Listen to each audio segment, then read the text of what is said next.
நாட்டில் மதச்சார்பற்ற சிவில் சட்டம் என்பதே இப்போதைய தேவை என்று பிரதமர் நரேந்திர மோடி வலியுறுத்தியுள்ளார். ஏற்கனவே உள்ள பொது சிவில் சட்டம் மதச்சார்புடையது என்று பிரதமர் மோடி கூறியிருக்கிறார். இதேபோல ஒரே நாடு ஒரே தேர்தலையும் தனது சுதந்திர தின உரையில் வலியுறுத்தியுள்ளார். மூன்றாவது முறையாக ஆட்சி பொறுப்பை ஏற்றுள்ள பிரதமர் நரேந்திர மோடி தனது 11வது சுதந்திர தின விழா உரையை 98 நிமிடங்கள் ஆற்றினார். இதில் 2047ஆம் ஆண்டில் வளர்ந்த இந்தியா என்ற இலக்கை நோக்கி நாட்டின் தங்கமான காலகட்டத்தை உறுதி செய்வதாக பிரதமர் தெரிவித்தார். அடிக்கடி தேர்தல்கள் நடப்பது நாட்டின் வளர்ச்சிக்கு தடையாக இருப்பதாக அவர் கூறினார். एक कमेटी ने बहुत बढ़िया अपना रिपोर्ट तैयार किया है. वन नेशन वन इलेक्शन के लिए देश को आगे आना होगा.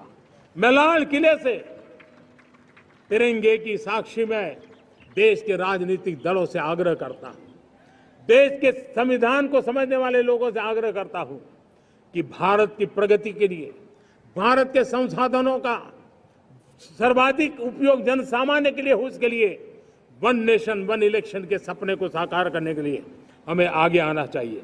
47 வங்கதேசத்தில் நிலவும் சூழல் குறித்து கவலை தெரிவித்த பிரதமர் அங்கு ஹிந்து சிறுபான்மையினரின் பாதுகாப்பு குறித்து வருந்துவதாக கூறினார்.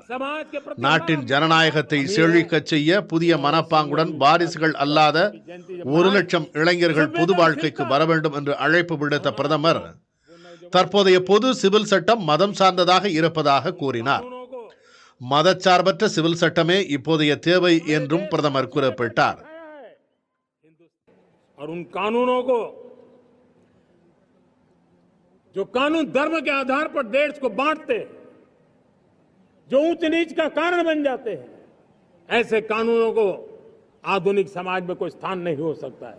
और इसलिए मैं तो कहूंगा अब समय की मांग है कि देश में एक सेकुलर सिविल कोड हो. हमने कम्युनल सिविल कोड में 75 साल बिताए हैं.